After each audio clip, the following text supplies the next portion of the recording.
کر دی؟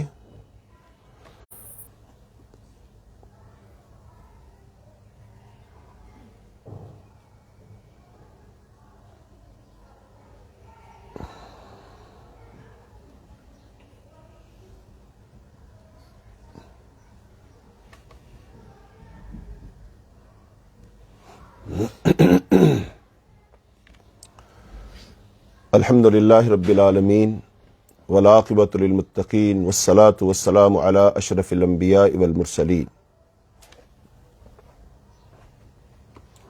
دورہ قرآن سے آج ہمارے سبق کا آغاز ہوگا سورہ البقرہ سے،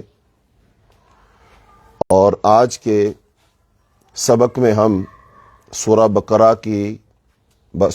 کی فضیلت، اہمیت اور اس کے جو معارف ہیں، اس کے مضامین کا جو خلاصہ ہے، اس میں سے آیت نمبر 162 تک 162 تک انشاءاللہ الرحمن کوشش کریں گے کہ مضامین کا خلاصہ ہم بیان کر سکیں۔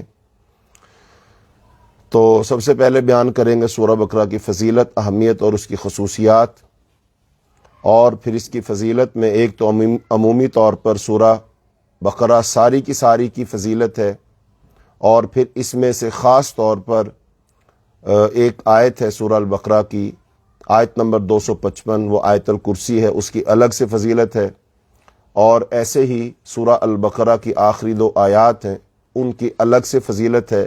تو یہ انشاءاللہ الرحمن ہم بیان کریں گے۔ اور 101 آیت نمبر 1 سے لے کر آیت نمبر 162 تک ہم اس کو 3 حصوں میں تقسیم کریں گے۔ پہلا حصہ جو ہوگا آیت نمبر 1 سے آیت نمبر 38 تک، اس میں قرآن پاک کے بارے میں کچھ باتیں ہیں، اور پھر مومن کون ہوتا ہے اور منافق کون ہوتا ہے، اور پھر کفار، تو یہ باتیں بیان ہوں گی۔ پھر آیت نمبر 39 سے لے کر آیت نمبر 121 میں جو بات بیان کی جائے گی، وہ یہودیوں سے اللہ رب العالمین نے خطاب کیا ہے اور انہیں ایمان لانے کی دعوت دی ہے کہ رسول اللہ صلی اللہ علیہ وسلم پر، نبی امی پر تم ایمان لاؤ، اور ان کے اس حوالے سے جو اعتراضات تھے، جو اشکالات تھے اور ان کی غلط فہمیاں تھی، اللہ تعالیٰ نے ان کے جوابات دیے ہیں اور ان کا رد کیا ہے۔ اور آیت نمبر 122 سے لے کر آیت نمبر 162 تک اللہ رب العالمین نے ان آیات میں حضرت ابراہیم علیہ السلام کی جو سیرت ہے، حیات طیبہ ہے، وہ بیان کی ہے کہ اس میں آ جائے گا تعمیر کعبہ اور پھر حضرت ابراہیم علیہ السلام کا دین، تو یہ باتیں اس کے اندر آ جائیں گی۔ تو آج کے ہمارے سبق کے 3 حصے ہوں گے۔ ان کو بیان کرنا اس لیے ضروری ہے تاکہ جو سننے والے لوگ ہوتے ہیں، سامعین ہوتے ہیں، وہ بات کو اچھے طریقے سے سمجھ پائیں۔ تو اس کو یہ خلاصتاً بات بیان کرنے کا یہ مقصد ہوتا ہے۔ تو اب ہم سب سے پہلے سورہ البقرہ کی جو فضیلت ہے وہ عمومی طور پر بیان کریں گے، اور پھر اس کے بعد آیت الکرسی کی فضیلت، اور پھر جو آخری 2 آیات ہیں ان کی جو فضیلتیں نبی صلی اللہ علیہ وسلم نے بیان فرمائی ہیں، ان کو ہم بیان کریں گے۔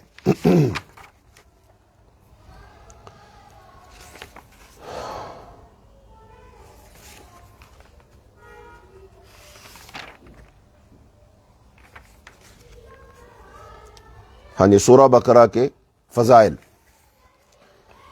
اس بارے میں بہت ساری احادیث مروی ہیں، جن میں سے پہلی حدیث یہ ہے جو صحیح مسلم کے اندر موجود ہے۔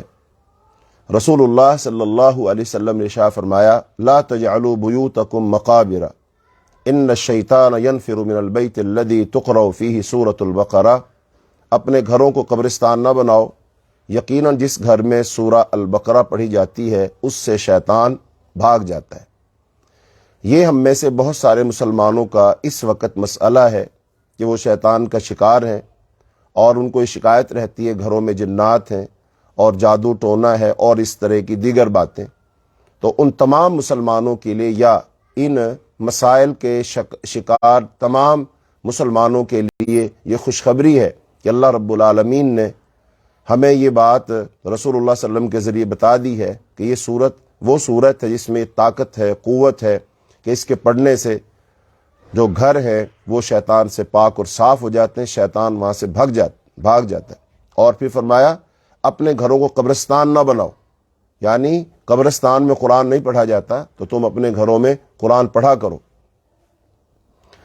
ایک اور حدیث میں رسول اللہ صلی اللہ علیہ وسلم نے ارشاد فرمایا شیطان اس گھر سے بھاگ جاتا ہے جس میں سورہ البقرہ کی تلاوت کی جاتی ہے۔ اور ایک اور حدیث میں رسول اللہ صلی اللہ علیہ وسلم نے ارشاد فرمایا سورہ بقرہ پڑھا کرو، اس لیے کہ اس کا حاصل کرنا برکت ہے اور اس کا چھوڑنا باعث حسرت ہے۔ اس کا حاصل کرنا برکت اور چھوڑنا باعث حسرت۔ اہل باطل یعنی جادوگر اس کے پڑھنے والے پر اثر انداز نہیں ہو سکتے۔ فرمایا تو یہ صحیح مسلم کی روایت ہے۔ اور ایک اور حدیث میں رسول اللہ صلی اللہ علیہ وسلم نے ارشاد فرمایا دو چمکتی صورتوں کو پڑھتے رہا کرو، یعنی سورہ البقرہ اور سورہ آل عمران، اس لیے کہ یہ دونوں صورتیں روز قیامت بادل کی دو ٹکڑیاں بن کر یا دو سائے بن کر یا پرندوں کے دو صف بستہ غول کی صورت میں نمودار ہو کر اپنے پڑھنے والوں کی طرف سے شفاعت کے لیے جھگڑیں گی۔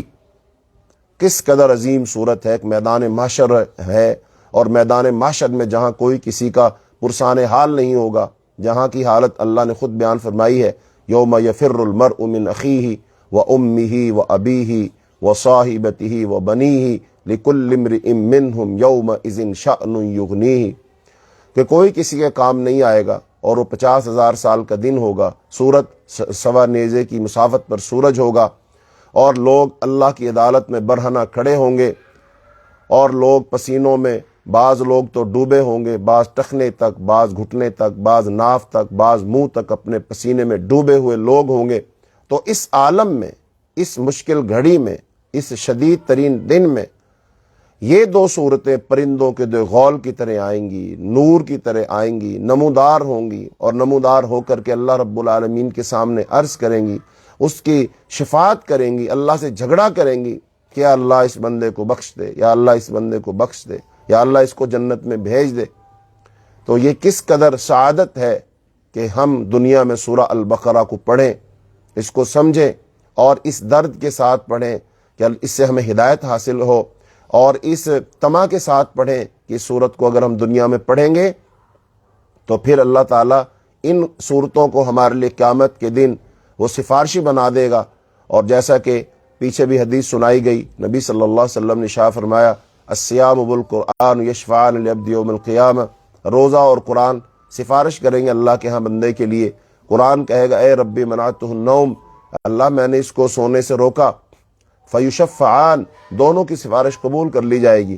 اب پورے قرآن کی فضیلت الگ ہے، اور پورے قرآن میں سے سورہ بقرہ اور سورہ آل عمران کی فضیلت الگ ہے کہ یہ دونوں اپنے پڑھنے والے کے لیے جھگڑا کریں گی اللہ کی بارگاہ میں۔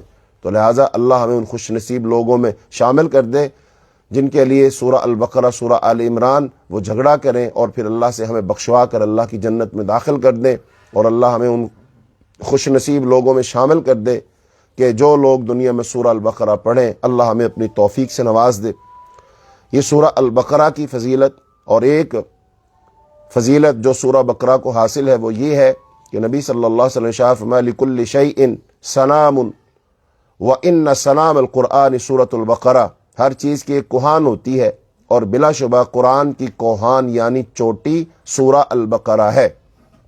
جیسے کوئی پہاڑ ہو اور اس پہاڑ کی بلند و بالا چوٹی ہوتی ہے، تو اب ایسے ہی قرآن پاک کی جو سب سے بلند چوٹی ہے نا وہ سورہ البقرہ ہے۔ تو یہ سورہ البقرہ کی خصوصیت ہے، یہ اس کی فضیلت ہے، یہ اس کی اہمیت ہے۔ اور ایک اور حدیث میں رسول اللہ صلی اللہ علیہ وسلم نے ارشاد فرمایا جو صحیح مسلم کے اندر ہے، فرمایا حضرت عبداللہ بن عباس کہ نبی کریم صلی اللہ علیہ وسلم کے پاس ایک مرتبہ حضرت جبریل بیٹھے ہوئے تھے، اور جبریل علیہ السلام نے اوپر کی طرف سے دروازے کھلنے کی آواز سنی، اپنا سر اٹھایا، پھر جبریل علیہ السلام نے کہا یہ آسمان کا دروازہ ہے جو آج سے پہلے کبھی نہیں کھلا، اس دروازے سے ایک فرشتہ اترا۔ جبریل علیہ السلام نے کہا وہ فرشتہ آج سے پہلے کبھی زمین کی طرف نہیں اترا۔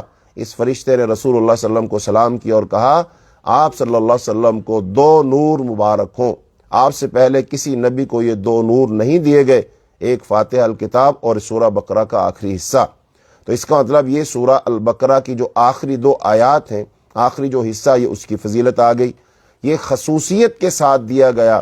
یہ نبی صلی اللہ علیہ وسلم کی بھی خصوصیات میں سے ہے کہ اللہ پاک نے یہ کسی کو نہیں دیا جو آپ کو دیا ہے۔ اور ان کو کیا فرمایا گیا؟ یہ دو نور ہے، یہ اللہ نے دو بنورین اوتیتہما، دو نور دیے گئے۔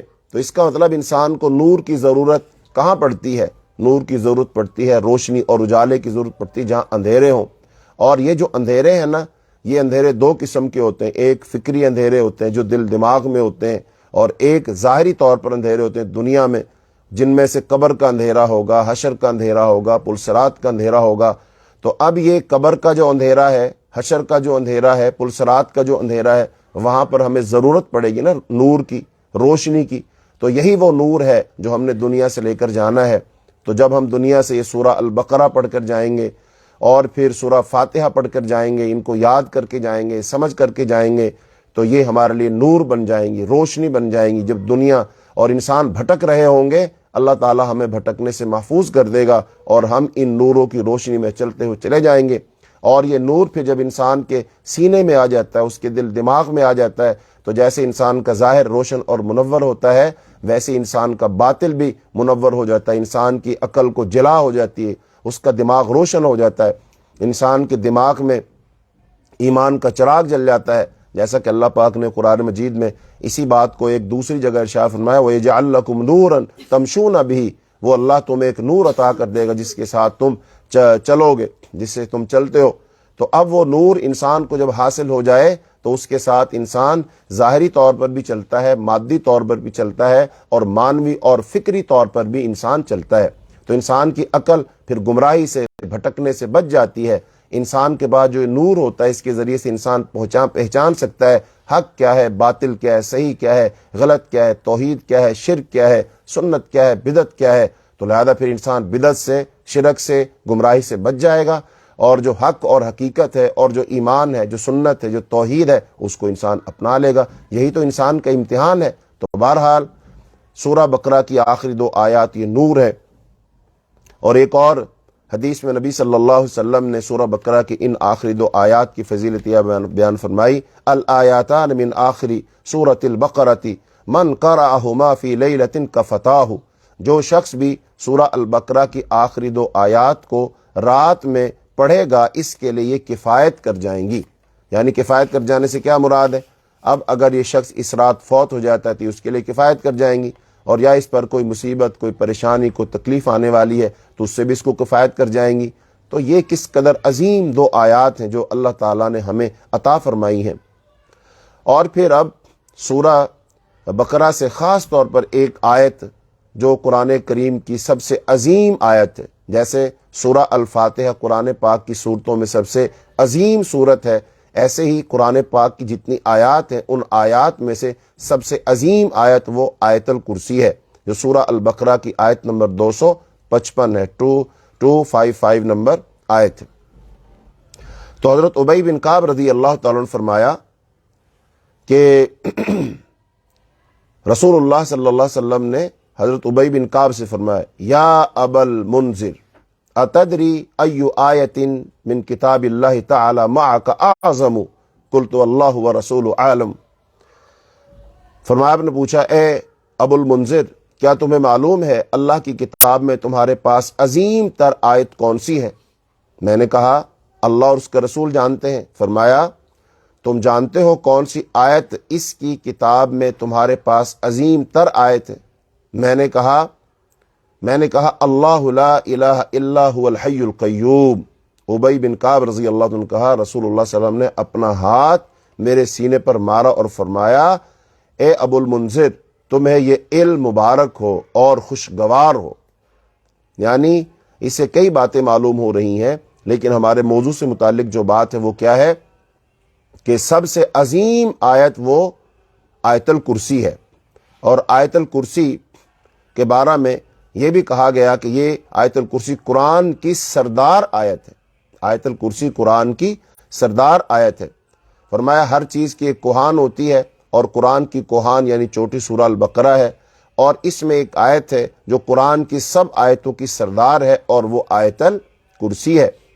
پھر ہر نماز کے بعد، ہر فرض نماز کے بعد آیت الکرسی جو پڑھتا ہے اس کی بہت فضیلت ہے۔ فرمایا رسول اللہ صلی اللہ علیہ وسلم، جو شخص ہر نماز کے بعد آیت کرسی پڑھے گا اسے جنت میں داخل ہونے سے موت کے علاوہ کوئی چیز نہیں روک سکتی، یعنی اسے موت تک بہرحال انتظار کرنا پڑے گا، اور جیسے ہی وہ شخص فوت ہوگا وہ فوراً اللہ کی جنت میں داخل ہو جائے گا۔ ایسے ہی سونے سے پہلے آیت الکرسی کو پڑھنا چاہیے۔ فرمایا جو شخص رات کو سوتے وقت آیت کرسی پڑھتا ہے اللہ کی جانب سے اس پر ایک محافظ مقرر کر دیا جاتا ہے، چنانچہ شیطان طلوع فجر تک اس کے قریب نہیں آ سکتا۔ یہ صحیح بخاری کی روایت ہے۔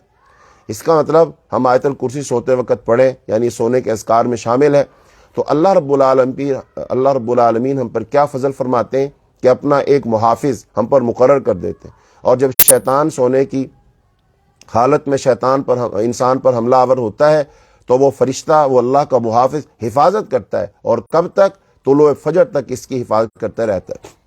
تو ہمیں معلوم ہے نا کہ دنیا میں بہت سارے لوگ ہوتے ہیں جو حاسد ہوتے ہیں، دوسروں سے حسد کرتے ہیں اور پھر وہ جادو ٹونا کرواتے ہیں۔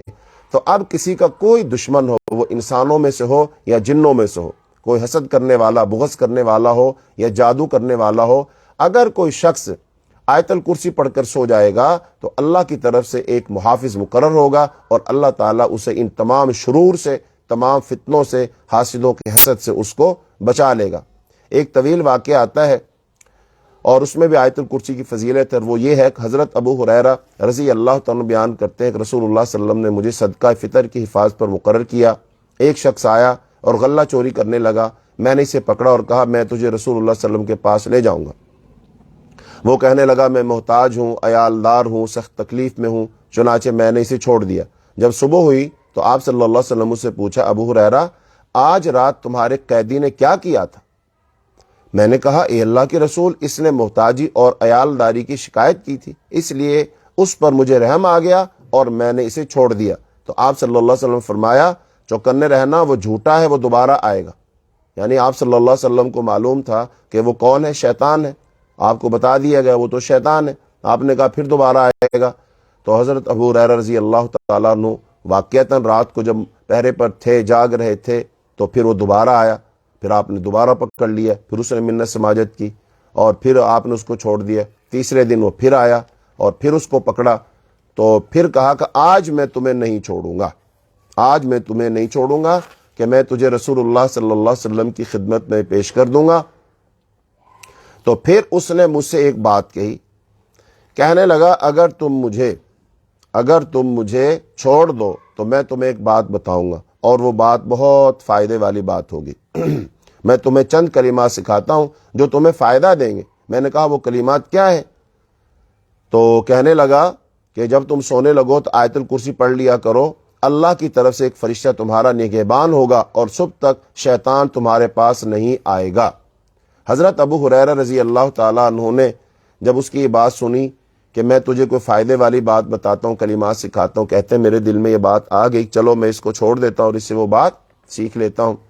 اسے یہ پتہ چلتا ہے کہ انسان میں علم حاصل کرنے کی حرص ہوتی ہے۔ تو چنانچہ اس نے یہ باتیں بتائیں اور حضرت ابو ہریرہ رضی اللہ تعالیٰ فرماتے ہیں میں نے اسے چھوڑ دیا۔ صبح ہوئی تو رسول اللہ صلی اللہ علیہ وسلم سے پوچھا تمہارے قیدی نے آج رات کیا کیا؟ میں نے آپ صلی اللہ علیہ وسلم کو ساری بات بتا دی تو آپ نے فرمایا، آپ صلی اللہ علیہ وسلم نے وہ میری بات سن کر فرمایا وَهُوَ كَذُوبٌ، کہ وہ جھوٹا تھا، اس نے یہ بات سچی کہی حالانکہ وہ کذاب ہے۔ پھر آپ صلی اللہ علیہ وسلم نے مجھ سے کہا ابو ہریرہ جانتے ہو 3 راتوں سے تمہارے پاس کون آتا رہا ہے؟ میں نے کہا نہیں۔ آپ صلی اللہ علیہ وسلم نے فرمایا ذاک شیطان، وہ شیطان تھا۔ یہ صحیح بخاری کی روایت ہے اور حدیث نمبر ہے 2187 2187۔ اس سے بھی پتہ چلا کہ سورہ بقرہ کی آیت نمبر 255 آیت الکرسی کس قدر عظیم آیت ہے، کتنی فضیلت والی آیت ہے۔ اب یہ آیت الکرسی کی فضیلت ہو، در حقیقت یہ سورہ البقرہ کی ہی فضیلت ہے۔ سورہ بقرہ کی آخری 2 آیات کی فضیلتیں ہوں تو وہ بھی در حقیقت سورہ البقرہ کی ہی فضیلت ہے، اور عمومی طور پر جو سورہ البقرہ کی فضیلتیں ہیں وہ بھی سورہ البقرہ کی ہی فضیلتیں ہیں۔ تو اس سے پتہ چلا یہ سورت جس کو سورہ البقرہ کہتے ہیں، جس کو آج ہم پڑھیں گے، یہ سورت وہ عظیم سورت ہے جو ان فضائل کی حامل صورت ہے، اور ہم اس لحاظ سے خوش نصیب ہیں کہ یہ صورت اللہ پاک نے، یہ آیتیں اللہ پاک نے ہمیں عطا فرمائی ہیں، اور ہمیں عطا فرما کر اب اللہ پاک نے ہمیں یقیناً یہی کہ ہم ان کو پڑھیں اور ان سے ہم حاصل کریں۔ کیا حاصل کریں؟ کہ ہم اپنے آپ کو اس قابل بنا لیں کہ ان صورتوں کو پڑھیں، ان سے دوستی لگائیں، ان کو سمجھیں، اور یہ ہمیں بھی جان لیں، ہم ان کو جان لیں، اور یہ پھر ہمارے ساتھ ساتھ جائیں۔ جب انسان ظاہری بات ہے مر جائے گا تو انسان کا تو سب کچھ دنیا میں رہ جاتا ہے نا، لیکن قبر میں تو انسان کے اعمال جاتے ہیں، تو انسان کے اعمال میں یہ سورہ البقرہ ہوگی، آیت الکرسی ہوگی، اور سورہ بقرہ کی آخری 2 آیات ہوں گی۔ تو یہ ہمارا عمل ہے نا، جب ہم اس کو پڑھیں گے، ہم اس کو سیکھیں گے، ہم اس کو سمجھیں گے، تو انشاءاللہ یہ قبر میں ہمارے ساتھ جائے گی، تو پھر یہ نور وہاں پر بھی ہمیں نور عطا کر دے گا۔ پھر جب ہم میدان محشر میں جائیں گے، وہاں مشکلات پریشانیاں ہوں گی، تو وہاں پر بھی یہ صورتیں ہمارے ساتھ ہوں گی، آیتیں ہمارے ساتھ ہوں گی، چونکہ ہم نے دنیا میں ان سے بڑی محبت کی ہے، بڑا پیار کیا ہے، ہم ان کو بڑا وقت دیا ہے، ان کو ہم نے سنا ہے، ان کو سمجھا ہے، ان کو پڑھا ہے، پھر ان کا ورد کیا ہے۔ ہم تو سوتے جاگتے اٹھتے بیٹھتے ان کا ورد کیا کرتے تھے، تو اللہ تعالیٰ ان کی دوستی ہمیں عطا کر دے گا، ان کا ساتھ ہمیں عطا کر دے گا۔ تو پھر قبر ہو یا حشر ہو یا پلسرات ہو، تو یہ ہماری معاون و مددگار ہوں گی اور ہمیں اللہ کی جنت میں پہنچا دیں گی، اس لیے ہمیں ان کو پڑھنا چاہیے۔ اب یہ تو ہو گئی سورہ البقرہ کی فضیلت، اہمیت۔ اب ہم اس سورت کے جو مضامین ہیں ان مضامین کے حوالے سے بات کریں گے۔ تو نبی صلی اللہ علیہ وسلم نے جب دعوت دی ہے لوگوں کو، تو پہلی بات یہ کہ یہ سورت مکی سورت ہے یا مدنی سورت ہے، تو یہ مدنی سورت ہے۔ تو مدنی سورت جو ہے، ظاہری بات ہے مدنی صورتیں کون سی ہوتی ہیں؟ قرآن میں 2 قسم کی صورتیں، مکی اور مدنی۔ عام طور پر جب لوگوں سے پوچھا جائے کہ مکی صورت کون سی ہوتی ہے، تو کہتے ہیں جو مکہ میں نازل ہوئی، اور مدنی صورت کون سی ہوتی ہے، لوگ کہتے ہیں جو مدینہ میں نازل ہوئی۔ یہ بات درست نہیں ہے۔ درست بات یہ ہے کہ مکی صورت وہ ہوتی ہے جو ہجرت سے پہلے پہلے نازل ہوئی، اور مدنی صورت وہ ہوتی ہے جو ہجرت کے بعد نازل ہوئی۔ یہ صحیح ترین بات ہے۔ تو اس کا مطلب ہے یہ مکی صورت ہے، اور مکی صورت جو ہے یعنی مدینہ میں نازل ہوئی، اور جو مدینہ منورہ ہے نا، تو اس میں نبی صلی اللہ علیہ وسلم نے 10 سال گزارے، یعنی کہ آپ کی نبوت کا جو عرصہ ہے وہ کل 23 سال ہے، اس میں سے 13 سال آپ نے گزارے مکہ میں، اور 10 سال آپ نے گزارے مدینہ منورہ میں۔ اب جو مدینہ منورہ میں مدنی دور ہے 10 سالہ، اس کو بھی سمجھنے کے لیے 3 حصوں میں تقسیم کر لیا جائے۔ نمبر 1 یہ ہے ہجرت سے لے کر صلح حدیبیہ تک کا دور، یہ 1 نمبر ہو گیا، اور نمبر 2 صلح حدیبیہ سے لے کر فتح مکہ تک، یہ دوسرا دور ہو گیا، اور پھر فتح مکہ سے لے کر نبی صلی اللہ علیہ وسلم کی وفات تک، یہ تیسرا دور ہو گیا۔ تو اب یہ 3 ادوار ہیں۔ تو جب آپ صلی اللہ علیہ وسلم مدینہ منورہ میں پہنچ گئے تھے نا، تو وہاں کے حالات مکہ سے بالکل مختلف تھے۔ مکہ میں حالات اور تھے، مدینہ میں حالات اور ہیں۔ مکہ مکرمہ میں لوگ اور تھے جن کا عقیدہ الگ ہے، نظریہ الگ ہے، اور ان کی ذہنیت الگ ہے، ان کی بود و باش الگ ہے۔ اور مدینہ میں جب آپ چلے گئے، وہاں کے لوگ الگ ہیں، مختلف نظریات کے، عقائد کے، مذہبوں کے ماننے والے وہاں پر لوگ موجود ہیں۔ تو لہذا مدینہ کے حالات مکہ سے بہت ہی مختلف تھے۔ تو لہذا وہاں پر جو اللہ تعالیٰ نے پھر تعلیمات دی ہیں، جو احکامات دیے، وہ بھی اسی لحاظ سے دیے۔ مثلا مدینہ منورہ میں کیا تھا؟ مکہ میں تو صرف مشرکین مکہ ہی تھے، لیکن مدینہ میں یہودیوں کی بڑی تعداد موجود تھی، اور ان کے 3 بڑے قبیلے تھے، بنو قریظہ، بنو نذیر اور بنو قینقاع۔ یہ یہودیوں کے 3 بڑے قبائل تھے۔ یہ کہاں پر موجود تھے؟ یہ موجود تھے مدینہ منورہ کے اندر۔ تو اب یہ جو بڑی تعداد میں موجود تھے، اور یہودی یہ سمجھتے تھے کہ وہ خود کو ہدایت ربانی کا اجارہ دار سمجھتے تھے۔ ان کی مذہبیت دراصل حقیقی دین کی بگڑی ہوئی صورت تھی، جس میں ان کی خواہشات اور بیرونی اثرات کو کافی دخل تھا۔ بہت سے عقیدے، رسوم و رواج ایسے تھے جن کی کوئی حقیقی بنیاد نہیں تھی۔ اسلام کی دعوت کو ان بگڑے ہوئے لوگوں سے واسطہ پڑا، یعنی کہ یہودی کو ان پڑھ لوگ نہیں تھے، وہ پڑھے لکھے لوگ تھے، اور اس بات کو مکے کے مشرکین مکہ بھی مانتے تھے، سارے عرب کے لوگ مانتے تھے کہ پڑھے لکھے لوگ۔ لہذا ان کا تو جب بھی کوئی مسئلہ ہوتا تھا نا، مکے والوں کو، مدینے والوں کو کوئی مذہبی لحاظ سے کوئی مسئلہ ہے، کوئی فیصلہ کروانا ہے، کسی کو خواب خوب آ گیا ہے، تو لہذا وہ ان سے پوچھنے جایا کرتے تھے کہ بھئی یہ پڑھے لکھے لوگ ہیں، ان کے پاس کتاب کا علم ہے، لہذا ان کے پاس جاؤ اور ان سے جا کر پوچھو۔ تو اس کا مطلب لوگ بھی ان کو پڑھا لکھا سمجھتے تھے اور وہ بھی اپنے آپ کو پڑھا لکھا سمجھتے تھے، لیکن ان کے عقائد خراب تھے، انہوں نے اپنے مذہب کو بگاڑ دیا تھا۔ تو اب رسول اللہ صلی اللہ علیہ وسلم نے ان کو دعوت دینی تھی۔ اب اس کو آپ اچھے طریقے سے سمجھیں، چونکہ اس سے آپ کو نبی صلی اللہ علیہ وسلم کی سیرت بھی سمجھ آئے گی کہ آپ کا واسطہ ان لوگوں سے پڑا جو اپنے آپ کو بڑا سمجھتے تھے، جو اپنے آپ کو پڑھا لکھا سمجھتے تھے، جو اپنے آپ کو انبیاء کی اولاد سمجھتے تھے، جن کے پاس سارا عرب آیا کرتا تھا، وہ لوگوں کی رہنمائی کیا کرتے تھے۔ تو وہ تو یہ سمجھتے تھے نا، ہم دوسروں کی رہنمائی کرتے ہیں، ہم دوسروں کو سمجھاتے ہیں، لہذا ہمیں کسی سے سمجھنے کی ضرورت نہیں ہے۔ اور پھر وہ یہ بھی سمجھتے تھے ہم جو بول لیں، جو کہہ دیں، جو فتویٰ دے دیں، جو رہنمائی دے دیں، اسی کا نام دین ہے۔ لہذا ایسے لوگوں کو سمجھانا بہت مشکل تھا۔ پھر مدینہ منورہ میں اسلامی معاشرے کی بنیاد رکھی گئی، اس لیے اب معاشرتی، سیاسی، قانونی معاملات میں مسلمانوں کو رہنمائی درکار تھی۔ تو لہذا مسلمانوں کو رہنمائی دینی تھی، اس لحاظ سے کہ مکہ مکرمہ کے اندر تو مسلمان جو تھے ان کی حیثیت تو بالکل ایک گروہ کی تھی، اور وہاں پر تو مسلمانوں کو آزادی نہیں ملی۔ آزادی کے ساتھ ایمان اسلام قبول کرنے، اس کے اظہار کرنے کی اور اسلام کے اصولوں کے مطابق عمل کرنے کی، خوشیاں غمیاں منانے کی، تجارت کرنے کی وغیرہ وغیرہ، وہاں پر تو موقع ہی نہیں ملا۔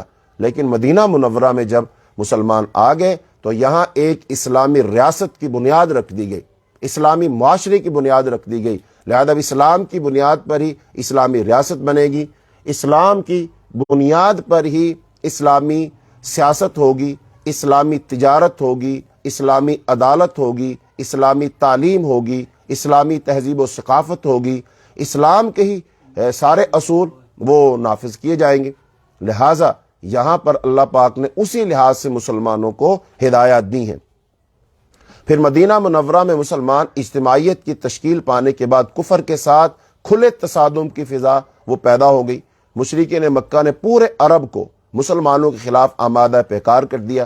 رسول اللہ صلی اللہ علیہ وسلم نے مدینہ طیبہ مسلمانوں کو اپنے دین میں مستحکم کر دیا۔ آپ صلی اللہ علیہ وسلم کی کوشش تھی کہ مسلمان صبر و استقامت سے حالات کا مقابلہ کریں، نیز مخالفین کا برسر باطل ہونا اور بالکل واضح ہو جائے۔ اب ظاہری بات ہے پورے کے پورے عرب کے لوگوں کو ان کے کان کھڑے ہو گئے، ان کو وہ ایڑیاں اٹھا اٹھا کر دیکھنے لگے کہ بھئی ایک نئی قوت بن رہی ہے اور ایک نئی ریاست بن رہی ہے اور نئے قانون آ رہے ہیں، اور ان کا دعویٰ ہے کہ ہم پورے عرب میں کیا پوری دنیا میں اسلام کو غالب کریں گے۔ تو لہذا سارے کے سارے لوگ، اب جو بھی مسلمانوں سے دشمنی نہیں رکھتا تھا، جب اس نے یہ بات سنی تو وہ بھی دشمنی پر اتر آیا۔ اس نے کہا اچھا ہم اپنا دفاع کریں گے، ہم اپنے دین کا نظریے کا دفاع کریں گے، ہم اپنے بتوں کا دفاع کریں گے، ہم اپنے علاقوں کا دفاع کریں گے، ہم اپنے قبیلوں کا دفاع کریں گے۔ ظاہری بات ہے سارے کا سارا عرب یک مشت ہو کر نبی صلی اللہ علیہ وسلم کے مخالف ہو گیا۔ تو اب اللہ تعالیٰ نے مسلمانوں کو ہدایات دینی ہے کہ ان سب سے تم نے مقابلہ کیسے کرنا ہے اور کامیابی کیسے حاصل کرنی ہے۔ تو یہ اللہ پاک نے پھر مدینہ میں مسلمانوں کو احکامات دیے۔ اور پھر یہ بات بھی اپنی جگہ درست ہے کہ جب بھی کوئی دعوت دنیا میں وہ وجود پاتی ہے، جب بھی کسی عقیدے اور نظریے کا اظہار کیا جاتا ہے، جب بھی کوئی شخصیت ایک جماعت کی طرف لوگوں کو بلاتی ہے اور اپنی حیثیت کی طرف بلاتی ہے، تو پھر لوگ عموماً 3 گروہ میں تقسیم ہو جاتے ہیں۔ نمبر 1 گروہ وہ ہوتا ہے جو اس کی شخصیت کو، اس کی دعوت کو مان لیتا ہے، ہاں بھئی تم سچے ہو۔ ایک گروہ یہ ہو گیا، تو یہ ماننے والا گروہ ہے، اس کو کہتے ہیں مومن، اس کو کہتے ہیں مسلم۔ اور ایک دوسرا گروہ ہوتا ہے جو بالکل اس کے مخالف ہوتا ہے، وہ بات کو بالکل نہیں مانتا ہے، وہ کہتا ہے جی ہم آپ کو نہیں مانتے۔ تو ظاہر بات اس نے انکار کر دیا، تو انکار کرنے والے کو کہتے ہیں کافر۔ اور ایک تیسرا گروہ جنم لیتا ہے، اور وہ گروہ وہ ہوتا ہے کہ جو اوپر سے مان لیتا ہے، دل سے نہیں مانتا، زبان سے مان لیتا ہے، دل سے نہیں مانتا، زبان سے مان لیتا ہے، عمل سے نہیں مانتا ہے۔ وہ اپنے دل میں وہ چھپا کے رکھتا ہے نفرت کو، اپنے کفر کو، شرک کو چھپا کے رکھتا ہے، اور بعض دفعہ منہ سے ایسی باتیں بولتے ہیں، ایسے اعتراضات کرتے ہیں جس سے بات واضح ہوتی ہے کہ یار یہ بندہ مطمئن نہیں ہے۔ تو لہذا یہ تیسرا گروہ ہے۔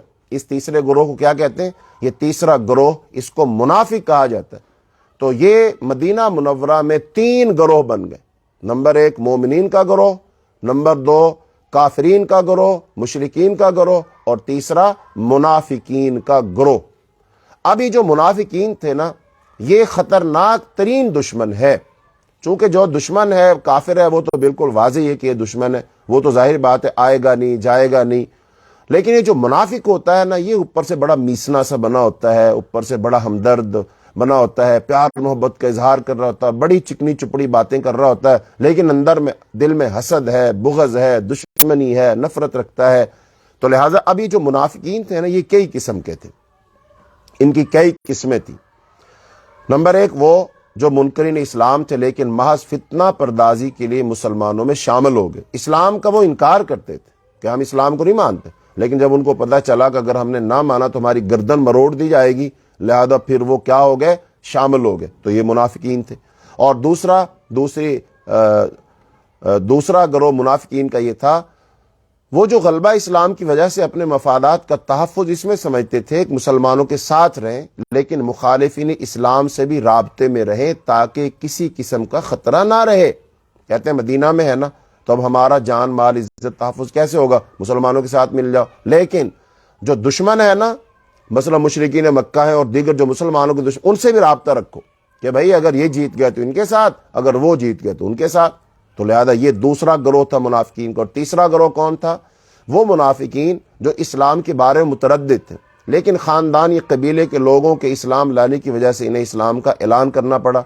یعنی کہ وہ خود تو مسلمان ہونا نہیں چاہتے تھے، لیکن سارا قبیلہ ہی مسلمان ہو گیا ہے، سارے کے ساری وہ اسلام لے آئے ہیں، لہٰذا اب ان کو مجبوراً آنا پڑا۔ اب ظاہری بات ہے یہ مانتے تو ہے نہیں، یہ تو مجبوراً مانا۔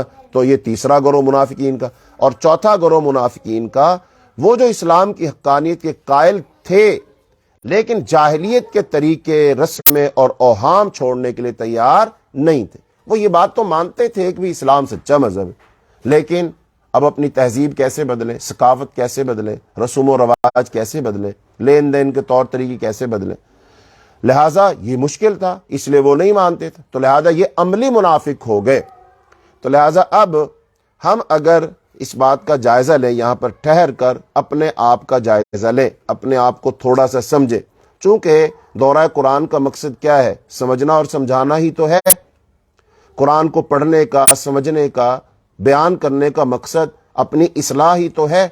اب ہمیں یہ دیکھنا ہے، سوال یہ کرنا ہے اپنے آپ سے کہ میں کون ہوں؟ میں کون ہوں؟ میں کیا ہوں؟ یہ بہت ضروری بات ہے، بہت اہم بات ہے، لیکن کڑوی بات ہے، لیکن سچی بات ہے۔ چونکہ ہم میں سے ہر شخص کو اپنا جائزہ لینا ہے کہ میں کیا ہوں۔ اپنے آپ سوال کرو، کیا میں صحیح معنوں میں مومن اور مسلمان ہوں؟ یا پھر مومن اور مسلمان نہیں ہوں تو کیا میں منافق تو نہیں ہوں؟ اور اگر میں مومن نہیں، میں منافق نہیں، تو پھر کہیں میں کافر تو نہیں؟ یہ اپنی ذات کا بندہ جائزہ لے لے، دوسروں پر نہیں۔ دوسروں سے ہم نہیں کہیں گے، یہ اپنا مسئلہ ہے، اپنی ذات کا مسئلہ ہے، اپنے بارے میں غور و فکر کرنا ہے، تدبر کرنا ہے، تفکر کرنا ہے۔ چونکہ حضرت علی رضی اللہ تعالیٰ عنہ کا ایک قول ہے، وہ فرماتے ہیں من عرف نفسہ عرف ربہ، جس نے اپنے آپ کو پہچانا اس نے رب کو پہچانا۔ اس کا مطلب اپنی ذات کا عرفان آپ کو ہونا چاہیے، ہمیں اپنی ذات کا پتہ ہونا چاہیے کہ میں کیا ہوں۔ اسی لیے اللہ تعالیٰ نے قرآن پاک میں ایک اور جگہ فرمایا بل الانسان علی نفسہ بصیرہ، ہر انسان اپنے آپ کو جانتا ہے۔ بل الانسان علی نفسہ بصیرہ، ہر انسان اپنے نفس کی بصیرت رکھتا ہے۔ اب ظاہری بات ہے میرا دل، میرے ارادے، میری سوچ فکر، میری تمنائیں آرزویں، یہ دوسرے لوگ نہیں جان سکتے، میں خود جانتا ہوں۔ جتنا میں اپنے آپ کو جانتا ہوں اتنا کوئی اور نہیں جانتا۔ تو پھر میں اپنے بارے میں یہ سوچوں کہ میں کیا ہوں؟ میں کیا ہوں؟ یہ بہت بڑا سوال ہے اور ہمیں اپنے آپ سے کرنا چاہیے۔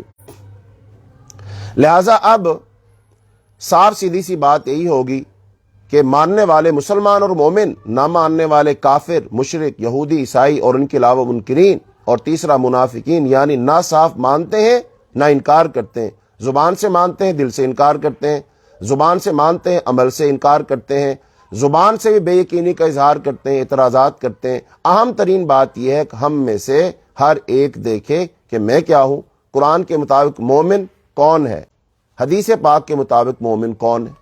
یہی بات ہم نے قرآن پاک کو پڑھ کر سمجھنی ہے کہ قرآن کس کس بندے کو مومن کہتا ہے، قرآن کس بندے کو مومن کہتا ہے اور اس کی کیا صفات بتاتا ہے کہ جس میں یہ صفت ہو، یہ صفت ہو، یہ صفت ہو، وہ ایسے کھاتا ہے، ایسے پیتا ہے، ایسے چلتا ہے، ایسے سوتا ہے، یہ اخلاق ہے، یہ کردار ہے، یہ اس کا عقیدہ ہے، یہ اس کا نظریہ ہے، اتنی اطاعت کرتا ہے، اتنی فرمانبرداری کرتا ہے، اس کے دل میں محبت کس کے لیے ہوتی ہے، خوف کس کا ہوتا ہے، چاہت کس کے لیے ہوتی ہے، وہ کس پر جینا، کس پر مرنا چاہتا ہے، کس کے لیے دیتا ہے، کس کے لیے نہیں دیتا، یہ ساری باتیں قرآن بتائے گا نا۔ تو اس کو ہم نام دے سکتے ہیں قرآن کا مطلوب انسان کون ہے، قرآن کا مطلوب انسان کون ہے، تو قرآن بتائے گا۔ تو اس کا مطلب پھر ہم قرآن کو پڑھتے جائیں اور اپنا اپنا جائزہ لیتے جائیں کہ میں کیا ہوں، یا میں قرآن کے مطابق مومن ہوں یا نہیں ہوں۔ تو قرآن کے مطابق مومن کون ہے، حدیث کے مطابق مومن کون ہے، قرآن بھی بتائے گا، حدیث بھی بتائے گی مومن کون ہے۔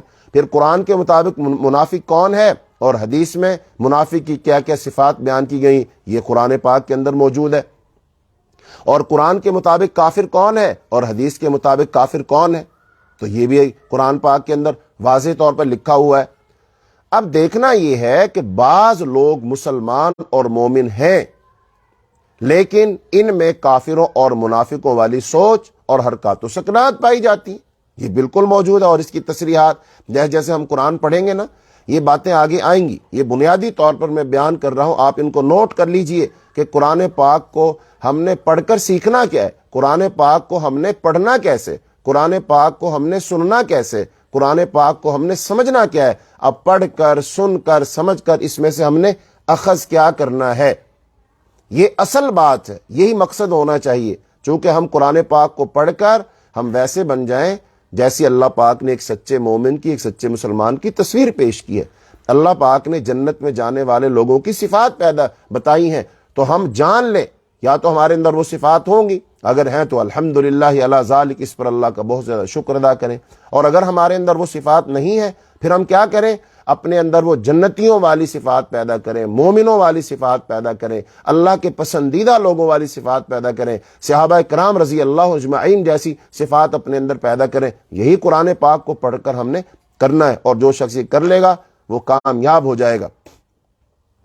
لہٰذا اب یہ لوگ کافر تو نہیں ہوں گے لیکن اللہ کے ہاں یہ بہت اچھے مسلمان بھی نہیں ہوں گے، یعنی کہ جس مسلمان میں اب کچھ باتیں کافروں والی ہیں، کچھ باتیں منافقوں والی ہیں، کچھ باتیں مومنوں والی ہیں، اب ایسا بندہ اس میں جتنی باتیں منافقوں والی ہیں، جتنی باتیں کافروں والی ہیں، اب ان کے ہونے کے باوجود وہ بندہ مسلمان تو کہلائے گا، چونکہ سیاسی طور پر وہ مسلمانوں میں شامل ہو گیا ہے، لیکن اس کے اندر خامی ہے، لہذا اب یہ بندہ اچھا مسلمان نہیں ہو سکتا۔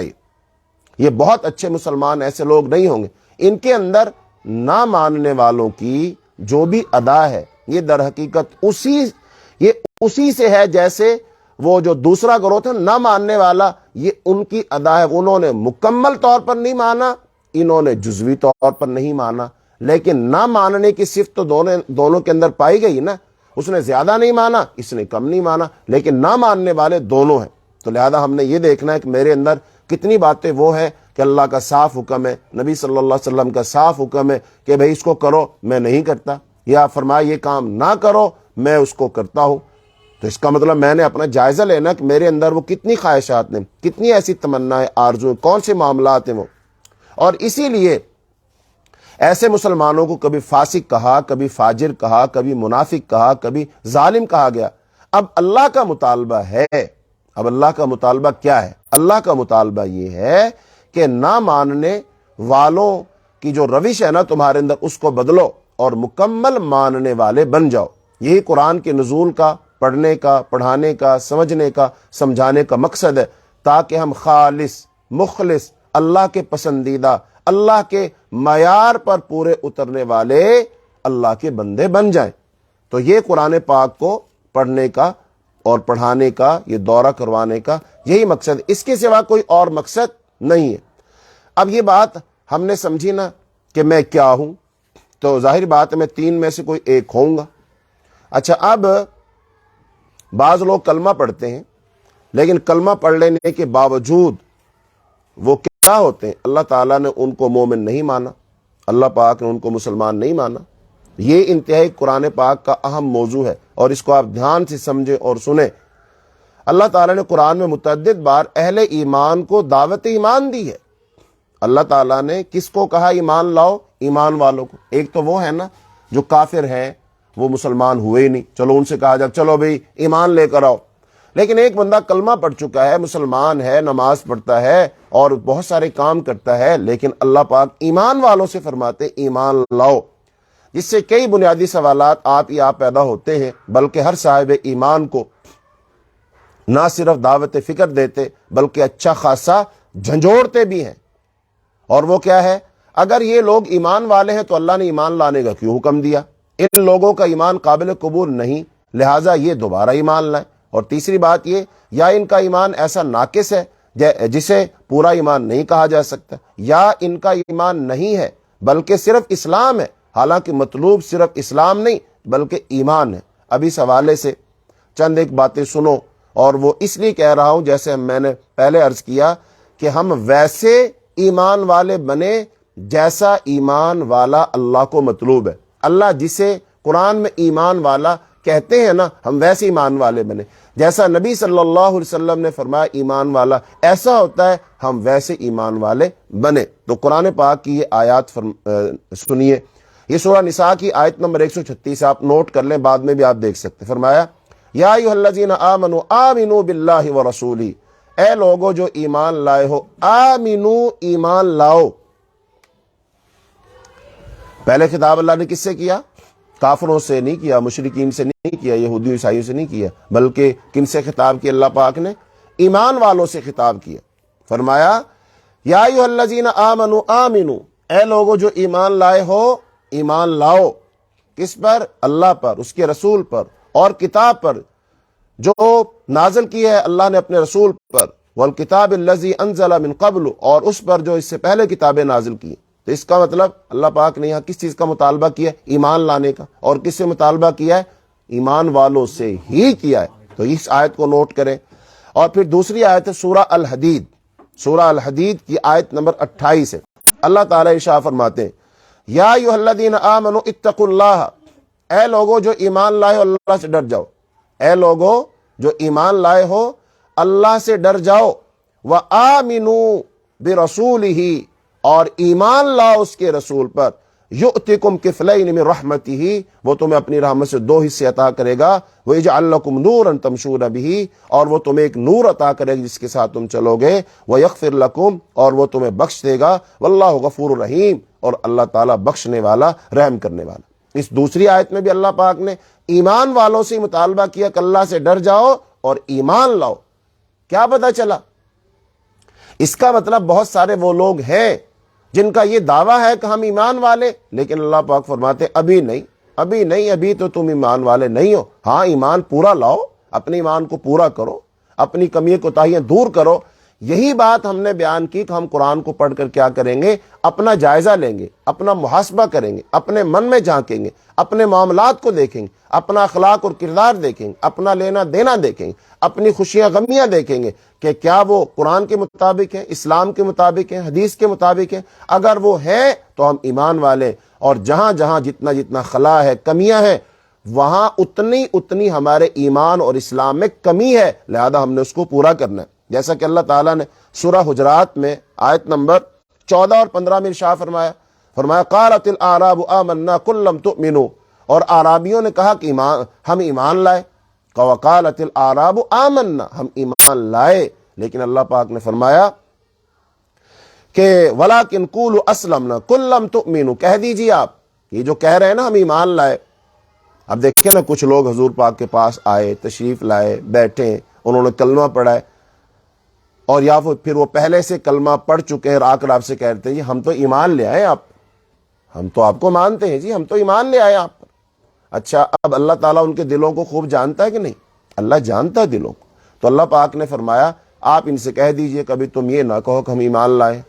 اس کا مطلب اب ان کی بات یہ ہے کہ ہم ایمان لائے ہیں، اللہ کی بات یہ کہہ دیجئے ابھی ایمان تم نہیں لائے۔ کس کی بات سچی ہے؟ کس کی بات صحیح ہے؟ ان لوگوں کی کہ اللہ کی؟ اللہ کی بات سچی ہے۔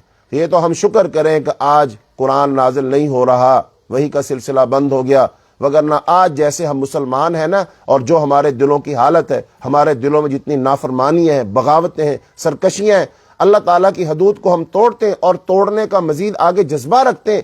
چونکہ ہر انسان مال و دولت کمانے کے چکر میں بہت ساری بے ایمانی کے منصوبے بناتا ہے، رشوت کے منصوبے بناتا ہے، دھوکے دینے کے منصوبے بناتا ہے، وہ ملاوٹ کرنے کے منصوبے بناتا ہے، ایک دوسرے کو نقصان پہنچانے کے منصوبے بناتا ہے، اور یہ سارے منصوبے ہمارے دلوں میں چھپے ہوتے ہیں۔ اور اس ایسے دل کے ساتھ ہی ہم اپنے آپ کو کہتے ہیں کہ ہم مسلمان ہیں، ہم ایمان والے۔ ایمان والوں کا دل ایسا نہیں ہوتا۔ اس ایمان والے کے دل میں اللہ تعالیٰ کی بغاوت اور سرکشی کا کوئی جذبہ نہیں ہوتا، اس کے دل میں تو اطاعت، فرما برداری، ایمان، خشیت، خوف، اللہ کی طرف رجوع، دنیا سے بے رغبتی، آخرت کا ذوق اور شوق، یہ سب کچھ ہوتا ہے۔ ایمان والے کا دل ایسا گندا کہاں ہوتا ہے؟ ایسا ناپاک اور غلیظ دل کہاں ہوتا ہے؟ ایسا بدبودار دل اس کا کہاں ہوتا ہے؟ اس کا دل تو بڑا روشن، منور، صاف ستھرا، جس کا تزکیہ ہو گیا، جس کی تطہیر ہو چکی ہے، جو پاک صاف ہو چکا ہے، جس میں ایمان کا چراغ روشن ہو چکا ہے، اور جس پر فرشتے رش کرتے ہیں، اللہ اس سے محبت کرتا ہے، اللہ اس کا ذکر کرتا ہے، اللہ اس کے درجات بلند کرتا ہے۔ ایمان والا تو اتنا پاک اور صاف ہوتا ہے کہ وہ زمین پر ہے لیکن اس کا تعلق عرش والے خدا سے بن جاتا ہے۔ وہ زمین پر ہے، اللہ تعالیٰ اس کا ذکر اپنے فرشتوں میں فرماتا ہے۔ تو ایمان والا تو اتنا پاک اور صاف ہوتا ہے۔ تو اب یہ اللہ پاک فرما رہے ہیں کہ بھئی ان سے کہہ دو تم ابھی ایمان نہیں لائے۔ کیوں نہیں ایمان لائے؟ آگے اللہ نے خود وجہ بتائی، فرمایا وَلَمَّا يَدْخُلُ الْإِيمَانُ فِي قُلُوبِكُمْ، کہ ابھی تک ایمان تمہارے دلوں میں داخل نہیں ہوا۔ یہ جو زبان ہے نا، زبان کی جو نوک ہے، ابھی تو زبان صرف یہاں ایمان ہے، صرف اس زبان میں، اس منہ میں گھوم رہا ایمان، ابھی تو وہ یہاں تک ہے، یہاں سے نیچے نہیں اترا، یہاں سے نیچے نہیں اترا۔ جب ایمان یہاں سے اتر کر یہاں پہنچے گا دل میں، پھر کہیے گا ہم ایمان لائے۔ ابھی تو پہنچا ہی نہیں ہے، ابھی تو بڑی رکاوٹیں ہیں۔ ابھی تو تمہارا دماغ بڑا سوچ سوچ کے تمہیں بتائے گا بھی تیرا ایمان لانے سے یہ نقصان ہو جائے گا، وہ نقصان ہو جائے گا، تو ایسا ہو جائے گا، تمہیں وہ ویسے ہو جاؤ گا، تمہیں یہ چھوڑنا پڑے گا، تمہیں وہ چھوڑنا پڑے گا، تمہیں یہاں جھکنا پڑے گا، تمہیں وہاں جھکنا پڑے گا۔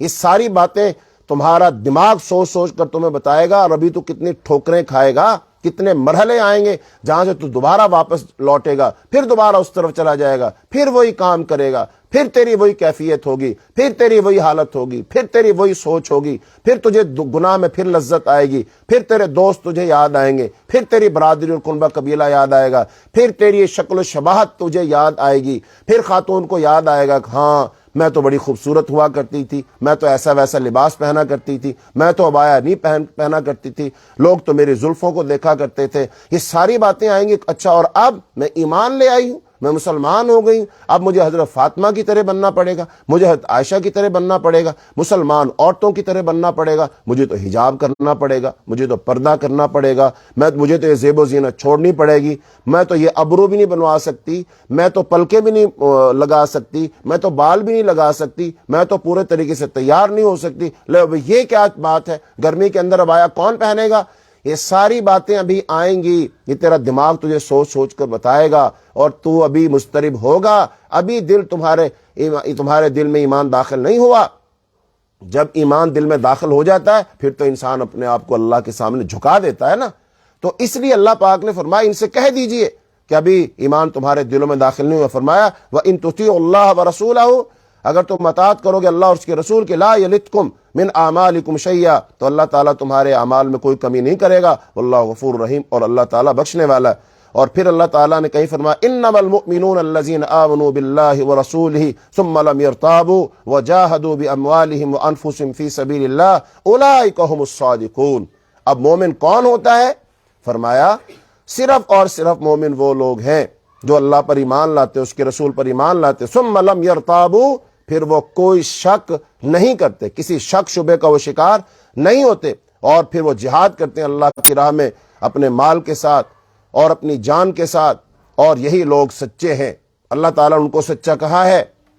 تو اس کا مطلب یہ ہوا اللہ پاک جو اب یہ فرما رہے کہ مومن کون ہوتا ہے، پھر آگے فرمایا انما المؤمنون الذین اذا ذکر اللہ وجلت قلوبہم واذا تلیت علیہم آیاتہ زادتہم ایمانا وعلی ربہم یتوکلون والذین یقیمون الصلاۃ ومما رزقناہم ینفقون اولئک هم المؤمنون حقا لہم درجات عند ربہم ومغفرۃ ورزق کریم۔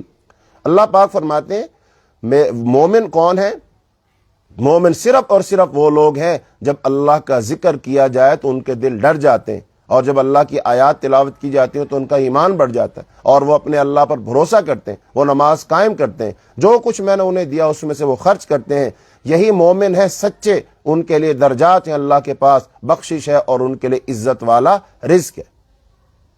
یہ ہے مومن، یہ اللہ پاک نے صفات بیان فرمائی ہیں۔ اب چونکہ اس موضوع کو ہم اس سے زیادہ بیان نہیں کر سکتے ہیں، لیکن یہ ایک آپ کو لائن مل گئی ہے کہ جب ہم قرآن کو پڑھیں گے نا تو جگہ جگہ آئے گا کہ مومن یہ ہوتے ہیں، مومن یہ ہوتا ہے، مومن کی صفت یہ ہوتی ہے، مومن اللہ کے لیے یہ کرتا ہے، اللہ کے لیے یہ کرتا ہے۔ تو پھر وہ ہم نے وہاں پر جاگنا ہے، وہاں پر ہم نے سوچنا ہے، وہاں پر ہم نے اپنے دل دماغ کھولنے ہیں، پھر ہم نے قرآن سے ہدایت حاصل کرنی ہے، پھر ہم نے اپنے آپ کو قرآن کے مطابق بنانا ہے، اور ہم اگر اپنے آپ کو ویسا بنا پائے جیسا قرآن کہتا ہے تو ہم کامیاب ہو جائیں گے، اللہ ہم سے خوش ہو جائے گا، اللہ ہم سے راضی ہو جائے گا۔ اسی لیے تو قرآن کو اللہ نے نازل کیا، یہی تو قرآن پاک کے نزول کا مقصد ہے۔ لیکن اگر جب اللہ تعالیٰ مومنوں کی صفات بیان فرمائے، مومن یہ ہوتا ہے، وہ ایسے کرتا ہے، وہ ایسے کرتا ہے، ایک بندہ رک جائے اور سوچے اچھا اب مجھے ایسا کرنا پڑے گا، اب تو مجھے یہ بھی چھوڑنا پڑے گا، اچھا مجھے یہ کرنا پڑے گا، مجھے وہ کرنا پڑے گا، پھر لوگ کیا کہیں گے، دوست کیا کہیں گے، خاندان والے کیا کہیں گے، بیوی کیا کہے گی، بچے کیا کہیں گے، اچھا پھر تو میں بوڑھا لگنے لگ جاؤں گا، ابھی سے میں داڑھی رکھ لوں، ابھی سے میں پردہ کرنے لگ جاؤں، میں تو بوڑھی اماں بن جاؤں گی، لوگ کیا۔ یہ ساری باتیں آنی ہے تمہارے دل دماغ میں، یہ ایک مقابلہ ہے۔ قرآن کی آیات کو سن کر اپنے آپ سے جہد کرو، اپنے آپ سے مقابلہ کرو، اپنے نفس سے مقابلہ کرو، اس نفس پر اللہ کے دین کو غالب کرو، اس نفس کو اللہ کی اطاعت کی لگام پہنا دو، اس کو اللہ اور اس کے رسول کی اطاعت کی رسی کے ساتھ باندھ دو اسے، یہ کامیابی ہے۔ اسی لیے قرآن پاک نازل ہوا ہے۔ قرآن پاک تزکیہ کرتا ہے نا ہمارا، جیسا کہ ہم نے تعارف قرآن میں بتایا تھا کہ نبی صلی اللہ علیہ وسلم کا بعثت کا مقصد صرف ایک ہے کہ اللہ پاک نے آپ کو مبعوث فرمایا تاکہ وہ لوگوں کا تزکیہ کرے۔ باقی قرآن اللہ نے دیا، حکمت دی اور اس کی تعلیم دی، تلاوت آیات کی تلاوت آپ نے کی، وہ سارے کے سارے اسباب اور ذرائع تھے، لیکن اصل کام تزکیہ تھا، پاک صاف کرنا تھا، دھونا تھا۔ جیسے کپڑا گندا ہو جاتا ہے، اب اس کو ہم کیا کرتے ہیں، اس کو ہم صرف کے ساتھ دھوتے ہیں، جب اس کو دھوتے ہیں نا تو رگڑا لگاتے ہیں، اس کو خوب بلیچ لگاتے ہیں، اس کے ساتھ دھوتے ہیں ہم اس کو، اور پھر دھو کر جب نکالتے ہیں اس کو اچھا نچوڑ کے پھر دیکھتے ہیں صاف ہو گیا، داغ دھل گئے، ڈرائی کلین کروا لیتے ہیں، سب کچھ کرواتے ہیں صاف ستھرا۔ ایسے ہی ہمارا من میلا ہوتا ہے، ہمارا دل میلا ہوتا ہے، اس میں بڑے گناہ ہیں، گناہوں کی کالک اور سیاہی لگتی ہے۔ لہٰذا ہم قرآن کو پڑھیں، اللہ کو یاد کریں، نبی صلی اللہ علیہ وسلم کی اطاعت کریں، ذکر کریں، تہجد پڑھیں اور ورد وظیفہ کریں اور اپنا محاسبہ کریں، جائزہ لیں۔ ان سارے کاموں سے ہم اپنے من کو ذرا اجلا کریں، صاف ستھرا کریں۔ شیطان کی جو غلاظت اور گندگی ہے، گناہوں سے جو ہمیں محبت اور دل لگی ہے، اس کو ہم نکال کے کھرچ کر باہر پھینک دیں۔ یہی اللہ چاہتا ہے، یہی مقصد ہے نزول قرآن کا، تو یہی ہم نے پورا کرنا ہے۔ اب ان ساری باتوں کو سن لینے کے بعد اپنے آپ کو مسلمان کہنا، اپنے آپ کو مسلمان سمجھنا، یہ اپنے آپ کو مسلمان کہنا اور بات ہے، مسلمان سمجھنا اور بات ہے، اور اللہ کے ہاں مسلمان ہونا بالکل اور بات ہے۔ اب یہاں سے ایک سوال پیدا ہوتا ہے کہ میں کیا ہوں؟ پھر اگر سمجھا جائے تو یہ سب سے اہم ترین سوال ہے۔ عربی میں کہا جاتا ہے من انتا وما انتا۔ من انتا کا مطلب ہے تو کون ہے، اور ما انتا تو کیا ہے۔ تو میں کون ہوں اور میں کیا ہوں؟ اب میں کون ہوں یہ تو مجھے پتا، میں انسان ہوں، لیکن میں کیا ہوں عقیدے کے لحاظ سے، نظریے کے لحاظ سے میں کیا ہوں؟ میں مومن ہوں، مسلمان ہوں، یا میں منافق ہوں، یا میں کافر ہوں؟ میں کیا ہوں؟ تین سوالوں میں سے اپنے آپ کو وہ اپنا جائزہ لو۔ تو اب یہی ہمارا موضوع آئے گا آگے۔ تو اب منافق کون ہوتا ہے یہ بات سمجھ لیجئے تھوڑی سی، چونکہ ہم نے منافق تیسرا کردار ہے۔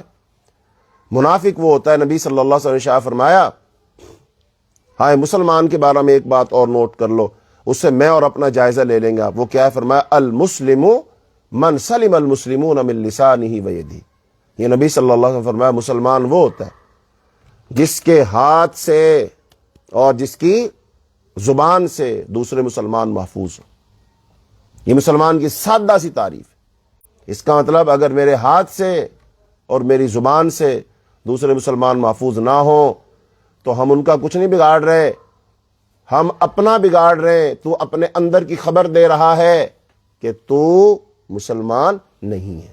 یعنی کہ وہ کامل مسلمان نہیں، کافر تو نہیں کہہ رہے، کامل مسلمان نہیں ہے جو جیسا ہونا چاہیے. ہاں فاسق ہے، فاجر ہے، گناہ گار ہے، تیرے ایمان میں نقص ہے، کمی ہے، تیرا ایمان ابھی ویسا ایمان نہیں ہے جو اللہ کو مطلوب اور مقصود ہے. اب منافق کون ہوتا ہے؟ منافق وہ ہوتا ہے، فرمایا آیت المنافق ثلاث، اور ایک میں فرمایا من کن فی اربع کان منافقا خالصا. فرمایا جس آدمی میں 4 خصلتیں ہوں، 4 صفات ہوں، 4 کام اس کے اندر ہوں، وہ خالص منافق ہے. پھر فرمایا لیس من ورائہ حبۃ خردل من الایمان، کہ فرمایا اگر اس کے اندر یہ چاروں پائی جاتی ہیں نا، وہ انسام وصلی، اگرچہ وہ نماز پڑھے پھر بھی منافق ہے، اگرچہ وہ روزے رکھے تب بھی منافق ہے. اور منافق کا انجام کیا ہوتا ہے؟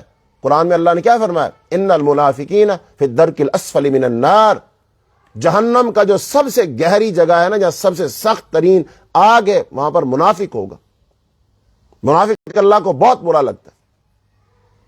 تو اس لیے منافق کی کتنی نشانی ہے؟ 4. اذا حدث کذب، جب بات کرتا ہے تو جھوٹ بولتا ہے. واذا اؤتمن خان، جب امانت رکھی جائے تو خیانت کرتا ہے. واذا وعد اخلف، جب وعدہ کرتا ہے وعدہ خلافی کرتا ہے. واذا خاصم فجر، اور جب جھگڑا ہو جائے تو گالی بکتا ہے. یہ 4 نشانیاں، 4 نشانیاں. اور کیا فرمایا نبی صلی اللہ علیہ وسلم نے؟ جس میں 4 نشانیاں ہوں وہ آدھا نہیں، وہ 25% نہیں، وہ 50% نہیں، 75% نہیں، 100% وہ منافق ہے. یہ رسول اللہ صلی اللہ علیہ وسلم. اور آگے کسی کو غلط فہمی نہ ہو کہ بھئی جو نماز پڑھتا ہے وہ بھی منافق ہو سکتا ہے، جو روزے رکھتا ہے وہ بھی منافق ہو سکتا ہے. اسی لیے رسول اللہ صلی اللہ علیہ وسلم نے خود وضاحت فرمائی وَإِنْ صَامَ وَصَلَّى، اگر نماز پڑھے روزہ رکھے پھر بھی منافق ہے. لہذا اس کی نمازوں سے دھوکہ نہیں کھانا، اس کے روزوں سے دھوکہ نہیں کھانا. دیکھنا یہ ہے بات کرتا ہے جھوٹ بولتا ہے، ہاں جی جھوٹ بولتا ہے. وعدہ کرتا ہے وعدہ خلافی کرتا ہے، ہاں جی یہ منافق ہے. اور امانت رکھی جائے تو خیانت کرتا ہے، بالکل کرتا ہے. اور کسی جھگڑا ہو جائے پھر کیا کرتا ہے؟ جھگڑا ہو سکتا ہے کسی سے تو آپ شائستگی کے ساتھ اعتراض کیجئے، آپ جھگڑا کیجئے. قرآن میں اللہ تعالیٰ نے فرمایا کہ آپ ان سے وجادلہم باللتی ہی احسن، کہ احسن انداز سے جھگڑا کریں. تو ایک بندہ مہذب آدمی ہوتا ہے، کسی سے اگر جھگڑا بھی کرتا ہے تو وہ ادب و آداب کا خیال رکھتا ہے، رکھ رکھاؤ کرتا ہے، تہذیب کے دائرے میں رہتا ہے، زبان سے غیر شائستہ الفاظ وہ نہیں نکالتا ہے، تو وہ مہذب ہوتا ہے. لہذا اس کے جھگڑے سے ہی پتہ چلتا ہے کہ مہذب آدمی ہے اور ایمان والا ہے اور مسلمان ہے. تو لہذا فرمایا جس میں 4 خصلتیں وہ پورا منافق ہے. لہذا اب ہم نے دیکھنا ہے کہ کیا ہمارے اندر یہ پائی جاتی ہیں صفات کے نہیں. اگر پائی جاتی ہیں تو پھر میں کیا ہوں، آپ کیا ہیں؟ ہم منافق ہیں. ہم اب مسجد جائیں، ہم صدقہ خیرات کریں، ہم روزے رکھیں، ہم اور بہت سارے خیر کے کام کریں، لیکن اگر میری زبان جھوٹ سے پاک نہ ہوئی، گالی سے پاک نہ ہوئی، اگر میں نے امانت میں خیانت کرنا نہیں چھوڑی، اگر میں نے وعدہ خلافی نہ چھوڑی، تو پھر کچھ مرضی کرو، حج عمرے کرو، جو چاہے کرو، کچھ فرق پڑنے والا نہیں. تو اس لیے عملی منافق، اس کو عملی منافق کہتے ہیں، اعتقادی منافق نہیں. ٹھیک ہے، اعتقادی منافق وہ ہے جو اللہ کے رسول کو سچائی نہیں مانتا، اسلام کے بارے میں شکوک و شبہات رکھتا ہے. بہرحال منافق اعتقادی ہو یا منافق عملی ہو، اللہ تعالیٰ کو پسند نہیں. تو اس لیے ہم نے اپنے آپ کو نفاق سے نکالنا، اپنے آپ کو نفاق سے ہم نے کیا کرنا ہے؟ ہم نے نفاق سے اپنے آپ کو بری کرنا ہے. پھر کافر کون ہوتا ہے؟ کافر کو اللہ پاک نے، جو اللہ کو نہیں مانتا، جو انکار کرتا ہے. بعض لوگ تو وہ ہیں جن کو اللہ نے، جو مسلمان بھی ہیں پھر بھی ان کو کافر کہا. فرمایا من لم یحکم بما انزل اللہ، کہ جو بندہ جو اللہ نے شریعت نازل کی اس کے مطابق فیصلے نہ کرے تو 3 لفظ بولے، وہ کافر ہے، وہ فاسق ہے، وہ ظالم ہے. اللہ کی شریعت کے مطابق فیصلے نہ کرنے والا، اللہ نے اس کو بھی کافر کہا ہے. لیکن کفر کی 2 اقسام ہوتی ہیں، ایک کفر دون کفرن ہوتا ہے، اور ایک کفر خارج عن الملہ، یعنی کہ ایک ایسا کفر ہوتا ہے جو انسان کو مسلمان ہونے سے، اسلام کے دائرے سے نہیں نکالتا، اور ایک کفر وہ ہوتا ہے جو انسان کو ملت سے خارج کر دیتا ہے. تو بہرحال کفر یہ بھی ہے. تو اللہ تعالی ہم سب کو صحیح ایمان والا بنائے، کامل ایمان والا بنائے. اللہ ہمیں اپنا پسندیدہ بندہ بنائے، اپنا پسندیدہ مومن بندہ اللہ تعالی ہمیں بنائے. اور پھر اللہ تعالی ہماری بخشش فرمائے، اللہ تعالی ہماری مغفرت فرمائے، اللہ تعالی ہمیں وہ تمام خیرات و برکات عطا فرمائے جو اللہ نے اپنے نیک بندوں مومن بندوں کے لیے رکھی ہیں۔ اب یہ آپ کو ابتدائی باتیں سمجھ آ گئی ہیں، تو اب ہم قرآن پاک کی سورہ جو البقرہ ہے وہ شروع کرتے ہیں۔ تو اب زیادہ میں تفصیل میں نہیں جاؤں گا، اب میں صرف ترجمہ کروں گا اور ساتھ ساتھ تھوڑے اشارے کروں گا، تو وہاں سے آپ کو بات سمجھ آتی چلی جائے گی۔ اعوذ باللہ من الشیطان الرجیم، بسم اللہ الرحمن الرحیم۔ جیسا کہ کہا گیا کہ دعوت کے مقابلہ میں لوگ 3 گروہ میں بٹتے ہیں نا، تو پھر اب ایمان والوں کا ذکر آئے گا۔ سب سے پہلے قرآن پاک کی حقانیت کا ذکر آئے گا، کتاب کا، پھر ایمان والوں کا ذکر آئے گا، پھر کافروں کا ذکر آئے گا، پھر منافقوں کا ذکر آئے گا۔ تو سب سے پہلے بسم اللہ الرحمن الرحیم، الف لام میم، یہ حروف مقطعات ہیں، ان کے مفاہیم اور معنی اللہ ہی بہتر جانتا ہے۔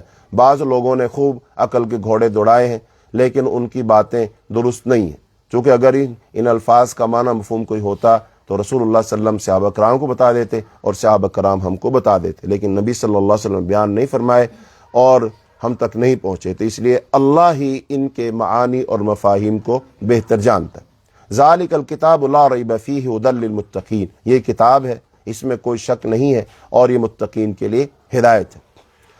اب قرآن کے بارے میں یہاں 2 باتیں کہی گئی، یہ وہ کتاب جس میں کوئی شک شبہ نہیں ہے، قرآن پاک میں کوئی شک شبہ نہیں، یعنی جو اس کے احکام ہیں، جو اس کی خبریں ہیں، جو اس کی باتیں ہیں، جو اس کے اصول ہیں، جو ضابطے ہیں، وہ سارے کے سارے 100% صحیح ہیں۔ ان کے اندر کوئی خرابی، کوئی ٹیڑھا پن، کوئی نقص، کوئی عیب نہیں۔ کیوں عیب نہیں ہے ان میں؟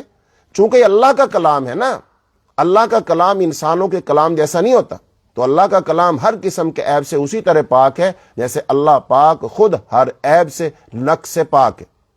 تو اللہ تعالیٰ کی بات میں کوئی شک شبہ نہیں، اور یہ دنیا کی واحد کتاب جس روئے زمین پر موجود ہے، آسمان کی چھت تلے اور اس زمین کے اوپر، یہ کسی کتاب کا دعویٰ نہیں ہے کہ یہ وہ کتاب ہے جس میں کوئی شک شبہ نہیں۔ یہ واحد کتاب قرآن ہے، اور یہ قرآن کا خاصہ ہے، اور یہ دعویٰ قرآن ہی کر سکتا ہے، چونکہ قرآن انسانوں کا نہیں، قرآن اللہ کا کلام ہے، تو اللہ کا کلام ہر قسم کے عیب سے پاک ہے۔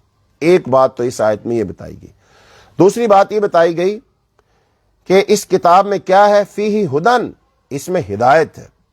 اب میں نے جیسا کہ تعارف قرآن میں ہم نے بات کی تھی کہ انسان کی سب سے بنیادی ضرورت کیا ہے، وہ ہدایت، اس لیے قرآن پاک انسان کی ہدایت کے لیے آیا ہے، اس کی رہنمائی کے لیے آیا ہے۔ قرآن اس کو بتائے گا، قرآن اس کی رہنمائی کرے گا کہ اس نے کس رستے پر چلنا ہے، کیسے چلنا ہے، کیا حلال کیا حرام، کیا جائز کیا ناجائز، کیا صحیح ہے کیا غلط ہے، کیا حق ہے کیا باطل، یہ سارے فیصلے کرے گا قرآن۔ تو لہذا اپنے آپ کو قرآن کے سپرد کر دو کہ قرآن آج کے بعد ہم تیرے پیچھے چلیں گے، جس طرف تو لے جائے گا ہم چلیں گے۔ لیکن اس کے ساتھ ساتھ یہ بات بھی ذہن میں رہے کہ قرآن پاک کے اندر آیات 2 قسم کی، ایک ہے محکم آیات، ایک ہے متشابہ آیات۔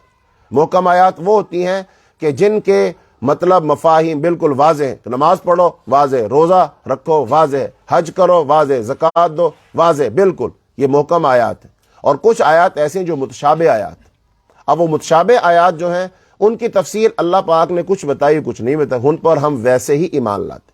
باقی یہ جو محکم آیات ہیں ان کے بارے میں ہمیں قرآن کی تفصیلات کون بتائے گا؟ حضرت محمد صلی اللہ علیہ وسلم بتائیں گے۔ جیسا کہ ہم نے تعارف قرآن میں بات بتائی ہی، قرآن ایک کتاب ہے اور اس کتاب کے پڑھانے والے معلم اور استاد کون ہے؟ وہ حضرت محمد صلی اللہ علیہ وسلم ہے۔ جیسا کہ آپ نے خود ارشاد فرمایا انی بعثت معلما، اللہ نے مجھے استاد بنا کر بھیجا ہے۔ اب ظاہر بات ہے استاد تو تبھی ہوتا ہے نا جب وہ کوئی کتاب پڑھاتا ہے، کوئی سلیبس اس کے پاس ہو، تو لہذا استاد کا منصب بھی اللہ نے عطا فرمایا اور نصاب بھی اللہ نے مقرر فرمایا، لہذا محمد صلی اللہ علیہ وسلم استاد ہیں، قرآن پاک نصاب ہے، اور اسٹوڈنٹ کون ہے؟ وہ صحابہ کرام رضی اللہ اجمعین ہے اور ساری امت مسلمہ ہے۔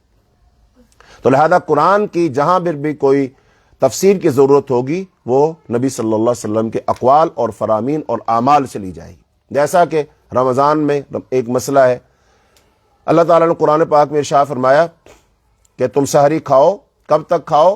حتی یتبین لکم الخیط الابیض من الخیط الاسود من الفجر، کہ جب سفید دھاگا سیاہ دھاگے سے الگ نہ ہو جائے فجر تک، اس وقت تک کھاتے رہو۔ تو ایک صحابی حضرت عدی بن حاتم رضی اللہ تعالیٰ عنہ، وہ فرماتے میں نے 2 دھاگے لیے اور اپنے سرانے رکھ لیے، اور پھر میں ان کو دیکھتا رہا اور سحری کھاتا رہا کہ بھئی جب مجھے دھاگا نظر آنے لگ جائے گا تو پھر بس میں سحری کھانا چھوڑ دوں گا۔ تو 2 دھاگے جب لیے اور ایسی سحری کھائی، اور پھر آ کر رسول اللہ صلی اللہ علیہ وسلم کو بتایا جی آج رات تو میں نے ایسے کیا ہے، تو آپ نے فرمایا اس کا مطلب یہ نہیں تھا سیاہ دھاگے اور سفید دھاگے کا مطلب یہ سفید سیاہ دھاگا نہیں، اس سے مراد ہے طلوع صبح صادق اور صبح کاذب۔ جو صبح کاذب ہے نا اس کو سیاہ دھاگا کہا گیا، یعنی اس وقت اندھیرا ہوتا ہے۔ کب تک سحری کھا سکتے ہو؟ جب تک صبح صادق نہ ہو جائے، جب تھوڑا اجالا ہونا شروع ہو جائے تو اس کو سفید دھاگے سے تشبیہ دی گئی۔ اس کا مطلب وہ صحابی ہے، نبی صلی اللہ علیہ وسلم کا زمانہ ہے، مدینہ منورہ میں موجود ہے، لیکن پھر بھی ان کو یہ آیت سمجھ نہیں آئی تو کس نے سمجھائی؟ جو استاد ہے، جو معلم ہے۔ تو قرآن کا معلم اول کون ہے؟ حضرت محمد صلی اللہ علیہ وسلم ہے۔ لہذا جو نبی صلی اللہ علیہ وسلم ہمیں قرآن کے بارے میں تفصیلات دیں گے، تشریحات دیں گے، وہ ہی سب سے معتبر تصور ہوں گی۔ اللہ کے رسول صلی اللہ علیہ وسلم کی بات کے آ جانے کے بعد کسی کی بات معتبر ہو ہی نہیں سکتی۔ تو دنیا میں ایک فرقہ پیدا ہوا جس نے قرآن کا نا اپنی مرضی کے ساتھ مطلب مفہوم نکالنا چاہا۔ کہا جی اللہ کے رسول نے جو ہدایات دی تھیں وہ آپ کے زمانے کے لیے تھی، آج کا زمانہ حضور کے 1400 ساڑھے 1400 سال بعد کا زمانہ ہے، تو آج قرآن کی توضیح، تفسیر، تشریح ہم خود کریں گے۔ اور یہ سارے کے سارے گمراہ ترین لوگ تھے، ان کو منکرین حدیث کہا جاتا ہے۔ بر صغیر پاک و ہند میں یہ جو فتنہ آیا یہ سر سید احمد خان کے ذریعے سے آیا، علی گڑھ کالج کے ذریعے سے آیا، جو پہلے انہوں نے محمدن اسکول بنایا، پھر علی گڑھ کالج بنایا، پھر علی گڑھ یونیورسٹی بنی، اور 1897 میں وہ فوت ہوا اور 1817 میں وہ پیدا ہوا۔ وہاں سے یہ فتنہ اٹھا ہے، اور پھر اس کی شاخیں پورے بر صغیر پاک و ہند میں پھیل گئیں۔ اور پھر جتنے گمراہ ترین فرقے ہیں وہ سب سے پہلے کیا کرتے ہیں؟ قرآن کو تو مانتے ہیں، حدیث کا انکار کرتے ہیں۔ مثال کے طور پر بر صغیر پاک و ہند کے اندر ایک فتنہ اٹھا، اس فتنے کو کیا کہتے ہیں؟ مرزائیت کا فتنہ، قادیانیت کا فتنہ۔ غلام احمد قادیانی، جو قادیان سے جس کا تعلق تھا، جو ہندوستان کی ایک بستی ہے، اس نے نبوت کا دعویٰ کیا، اور آج بھی وہ لوگ موجود ہیں۔ پاکستان میں تو ان کو باقاعدہ طور پر قانونی لحاظ سے کافر قرار دیا گیا، لیکن وہ دنیا میں موجود ہے، نیٹ پر وہ موجود ہے، ظالم آج۔ تو لہٰذا انہوں نے بھی اسی قرآن پاک کی آیات کو پڑھ پڑھ کر نبوت کا دعویٰ کیا، خود بھی گمراہ ہوا، دوسروں کو بھی گمراہ کر رہا ہے۔ کیوں؟ چونکہ اس نے ان آیات کا ترجمہ خود کیا نا، اور ان کا مفہوم خود متعین کیا۔ رسول اللہ صلی اللہ علیہ وسلم نے ان کا مفہوم جو مطلب متعین کیا اس سے انکار کر دیا، جیسا کہ وہ معروف آیت ہے، ما کان محمد ابا احد من رجالکم ولکن رسول اللہ وخاتم النبیین، کہ محمد صلی اللہ علیہ وسلم تمہارے مردوں میں سے کسی کے باپ نہیں ہے، لیکن وہ اللہ کے رسول ہیں اور خاتم النبیین، یعنی نبیوں کے سلسلے کو ختم کرنے والے۔ تو نبی صلی اللہ علیہ وسلم نے ارشاد فرمایا لا نبی بعدی، میرے بعد کوئی نبی نہیں ہے، ہاں میرے بعد کذاب دجال آئیں گے اور 30 آئیں گے، ان میں سے ہر ایک نبوت کا دعویٰ کرے گا۔ تو پھر صحابہ کرام کے زمانے میں مسلمہ کذاب آیا تھا، اس نے نبوت کا دعویٰ کیا تھا، اور اس نے یہ کہا تھا کہ میں اللہ کا رسول ہوں۔ تو صحابہ کرام نے حضرت ابوبکر صدیق رضی اللہ عنہ کے دور خلافت میں ان کے خلاف جہاد کیا اور مسلمہ کذاب کو قتل کیا تھا۔ اس سے یہ پتہ چلا کہ قیامت تک کوئی بھی شخص اگر نبوت کا دعویٰ کرے گا وہ کذاب ہوگا، دجال ہوگا، جھوٹا ہوگا، اور اس کے خلاف مسلمان کھڑے ہوں گے اور اس کو قتل کریں گے۔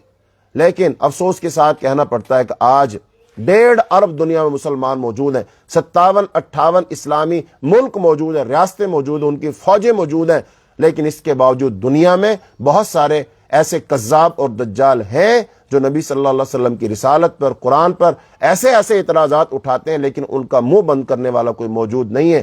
کاش کہ اللہ تعالیٰ پھر دوبارہ سے کو ابوبکر صدیق پیدا کر دے، عمر فاروق پیدا کر دے، عثمان غنی پیدا کر دے، علی کرار پیدا کر دے، تاکہ ان ظالموں کا منہ بند کیا جائے۔ تو اس لیے قرآن پاک کی سب سے بہترین معتبر ترین تفسیر کون سی ہوگی؟ وہ وہی تفسیر ہوگی جو حدیث میں آئے گی، لہذا ہم حدیث کو نہیں چھوڑ سکتے۔ اسی لیے نبی صلی اللہ علیہ وسلم نے فرمایا ترکت فیکم امرین لن تضلوا ما تمسکتم بہما کتاب اللہ و سنت رسولی، فرمایا میں تمہارے اندر 2 چیزیں چھوڑ کر جا رہا ہوں، جب تک ان دونوں کو مضبوطی سے پکڑے رکھو گے کبھی گمراہ نہیں ہوگے۔ فرمایا ایک اللہ کی کتاب قرآن ہے، اور ایک تمہارے نبی حضرت محمد صلی اللہ علیہ وسلم کی سنت ہے۔ اور ایک حدیث میں آتا ہے نبی صلی اللہ علیہ وسلم نے شاہ فرمایا من یعش منکم فسیرا اختلافا کثیرا، جو تم میں سے زندہ رہے گا بہت سارے اختلافات دیکھے گا۔ تو آپ نے فرمایا ان اختلافات کے زمانے میں علیکم بسنتی، میری سنت کو لازم پکڑ کے رکھنا، میرے صحابہ کے طریقوں کو لازم پکڑ کے رکھنا، عزو علیہ بالنواجذ، اس کو داڑوں میں دبا کے رکھنا کہ تم سے چھوٹنے نہ پائے، چونکہ یہ جو قرآن ہے یہ حبل اللہ ہے، اور اس کی توضیح اور تشریح کرنے والے کون ہیں؟ حضرت محمد صلی اللہ علیہ وسلم ہے۔ تو اس کے اندر ہدایت موجود ہے، ذالک الکتاب لا ریب فیہ، اس میں ہدایت ہے، لیکن کس کے لیے ہدایت ہے؟ متقین کے لیے ہدایت۔ اب جس میں تقوی ہوگا وہ قرآن سے ہدایت حاصل کرے گا، اور جس میں تقوی نہیں ہوگا گویا کہ وہ قرآن سے کما حقہ ہدایت حاصل نہیں کر سکتا۔ تو وہ صفت جو ایک بندے کے اندر ہونی چاہیے جو قرآن سے ہدایت اور رہنمائی حاصل کرنا چاہے، وہ کیا ہے؟ تقوی۔ یعنی جس بندے کا ایمان تقوی میں ڈھل جائے، جس کا ایمان تقوی میں ڈھل جائے۔ اب اس ایمان کا تقوی میں ڈھلنا یہ بڑی جہد کا کام ہے، یہ آسانی سے نہیں ڈھلے گا، لیکن جس کا ایمان تقوی میں ڈھل گیا تو اس کا ایمان پھر کندن بن گیا، وہ ہیرا بن گیا، وہ بہت قیمتی ہو گیا اس کا ایمان۔ لیکن جس کا ایمان ابھی اتنا خام ہے، اتنا کچا ہے کہ وہ تقوی کے اندر نہیں ڈھلا، وہ کما حق کو اسلام سے اور قرآن سے، نبی صلی اللہ علیہ وسلم کی حدیث سے وہ استفادہ نہیں کر سکتا۔ اور اس کے حوالے سے چوتھی بات یہ ہے کہ سورہ فاتحہ کے اندر ایک دعا مانگی تھی، پہلی دعا جو حدیث میں آتا ہے نا، سورہ فاتحہ کو اللہ نے تقسیم کیا کس کے؟ اپنے اور اپنے بندے کے درمیان۔ پہلی 3 آیات اللہ کے لیے ہیں، آخری 3 آیات بندے کے لیے، اور درمیان میں ایک آیت ہے، آیت نمبر 4، تو وہ کس میں؟ بندے اور اللہ کے درمیان ہے۔ تو پہلا سوال سورہ فاتحہ میں ہم نے اللہ سے کیا کیا؟ اہدنا الصراط المستقیم، ہمیں چلا راستے سیدھے پر، ہمیں سیدھا راستہ دکھا۔ تو گویا کہ ہم نے اللہ تعالیٰ سے سیدھا راستہ مانگا تھا، ہم نے مانگا تھا سورہ صراط مستقیم مانگا تھا، تو اللہ پاک نے اس کا جواب دیا ہے کہ لو بھائی تم نے ہدایت مانگی تھی نا، اہدنا، ہمیں ہدایت دے۔ اب یہ سارے کا سارا قرآن، یعنی کہ یہ 113 صورتیں جو ہیں وہ کیا ہے؟ وہ اس کا جواب ہے۔ وہ ہمارا سوال تھا، وہ ہماری دعا تھی، یہ اللہ کا جواب ہے، یہ اللہ نے دعا قبول فرما لی۔ اب کمال مزہ تب ہے جب ہم نے اللہ جو چیز مانگی اللہ نے ہمیں دے دی، ہم اس کو لے لیں۔ لیکن ہمارا حال یہ ہے جیسے ایک بچہ ہوتا ہے نا چھوٹا، وہ ماں سے ضد کر رہا ہوتا ہے، میں نے دودھ پینا ہے، اور پھر وہ بستر پہ لیٹا ہوتا ہے، ماں چلی جاتی، پھر اس کو دودھ لینے کی گرم کرنے کے لیے وہ جاتی ہے، دودھ گرم کرتی ہے، ڈالتی ہے کپ میں اور لاتی، اتنی دیر میں وہ سو جاتا ہے اور دودھ نہیں پیتا۔ پھر تو اب وہ تو سو گیا نا، اور پھر جب اٹھتا کہتا ہے مجھے تو تم نے دودھ ہی نہیں دیا تھا۔ بالکل ہمارا حال بھی اس بچے جیسا، ہم نے اللہ سے دعا مانگی، اللہ ہمیں ہدایت دے، اللہ ہمیں ہدایت دے، اللہ ہمیں ہدایت دے۔ پھر اللہ پاک نے قرآن کی صورت میں ہدایت دے دی اور ہم سو گئے، ہم نے اس کو چھوڑ دیا، اس کی طرف دیکھا ہی نہیں، اس کو مانا ہی نہیں۔ تو جاگیے، ہوش کیجئے، قرآن موجود ہے، ہدایت اس کے اندر موجود ہے۔ اور پھر دوسرا مسئلہ یہ ہے کہ ہم مسلمان اجتماعی طور پر بطور امت کے مسائل کا بھی شکار ہیں، بہت سارے مسائل کا ہم شکار ہیں مسلمان، تو لہذا مسائل کا بھی ہم شکار ہیں اور ہدایت کی بھی ہمیں ضرورت ہے۔ تو پھر قرآن کی ہدایت بھی موجود ہے، تو پھر آئیے قرآن کی ہدایت پر عمل کیجیے۔ اور اللہ کا وعدہ ہے والذین جاہدوا فینا لنہدینہم سبلنا، کہ جو لوگ ہمارے لیے کوشش کاوش کریں گے ہم ان کو نکال لیں گے۔ ومن یتق اللہ یجعل لہ مخرجا، جو اللہ کا تقوی اختیار کرے گا اللہ اس کے لیے نکلنے کے راستے بنا دے گا۔ ومن یتق اللہ یجعل لہ من امرہ یسرا، جو اللہ کا تقوی اختیار کرے گا اللہ تعالیٰ اس کے لیے آسانیاں پیدا کر دے گا۔ نکالنے والا بھی موجود ہے، رستے بھی موجود ہیں، قرآن بھی موجود ہے، رہنمائی بھی موجود ہے، لیکن یہ مسلمان سو چکا ہے، یہ نکلنا نہیں چاہتا ہے، یہ ہدایت پانا نہیں چاہتا ہے، مار کھا رہا ہے، پٹ رہا ہے، لیکن نکلنا نہیں چاہتا۔ لیکن اگر ہم واقعتاً سچے اور نکلنا چاہتے ہیں، آئیے قرآن رستہ دکھا رہا ہے۔ آج سے عزم کر لیجیے کہ میں نے اللہ کی بات ماننی ہے، رسول اللہ صلی اللہ علیہ وسلم کی اطاعت فرما برداری کرنی، دیکھیے اللہ تعالیٰ ہمیں ان سے نکال لے گا، اللہ ہماری مشکلات کو دور کر دے گا، اللہ آسانیاں کر دے گا۔ یہ اللہ کا وعدہ ہے۔ قرآن کا وعدہ جو ہے کیا وہ جھوٹا ہے؟ سچا ہے؟ سچا نہیں ہے، یقیناً سچا ہے، 100% سچا ہے۔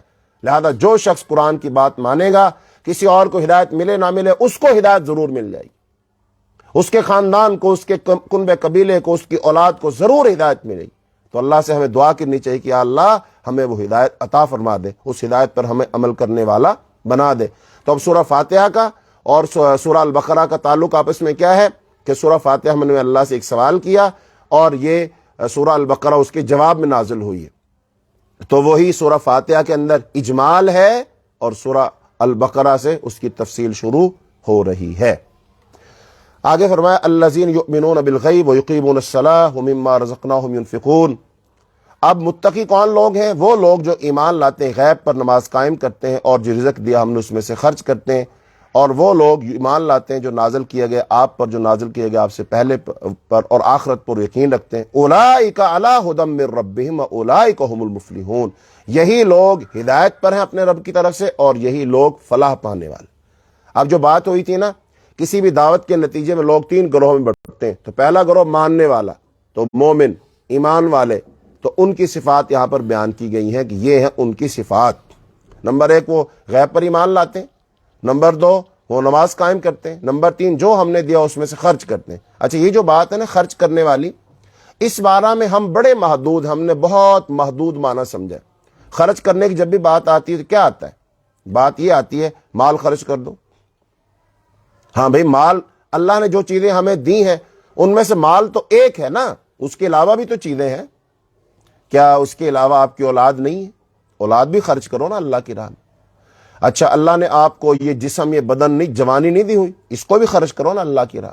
اللہ نے آپ کو کوئی علم، ہنر، فن، صلاحیت نہیں دی، وہ بھی خرچ کرو نا اللہ کی راہ میں۔ مطلب یہ ہے کہ جو تمہارے پاس اللہ کی دی ہوئی نعمت ہے اس میں سے اللہ کی راہ میں خرچ کرو۔ مثال کے طور پر جب ہم قربانی کرتے ہیں تو گوشت کو کتنے حصوں میں تقسیم کرتے ہیں؟ 3 حصوں میں تقسیم کرتے ہیں۔ اچھا جی، ایک اللہ کے لیے، ایک اپنے لیے، ایک رشتہ داروں کے لیے، غریب و غربا کے لیے، ٹھیک ہے۔ اللہ پاک نے اگر کسی بندے کو 3 بیٹے دیے ہوں، کتنے بیٹے؟ 3 بیٹے، کرو 3 کو تقسیم اللہ کے لیے، ایک اللہ کی راہ میں دے دیے، چل بھی اللہ کی راہ میں جہاد کرے گا، اللہ کے لیے قتال کرے گا، اللہ کے دشمنوں سے لڑے گا، اللہ کے دین کو غالب کرنے کی تحریک میں شامل ہوگا، ایک بیٹا دے دیا۔ اور ایک اپنے لیے رکھ لو، چلو جو آپ کے لیے کام کاج کرے، بڑھاپے کا سہارا بنے، وغیرہ وغیرہ۔ اور ایک بیٹے کو کہاں لگا دو؟ مسلمانوں کے فلاحی کاموں میں لگا دو، مسلمانوں کے اجتماعی کاموں میں لگا دو۔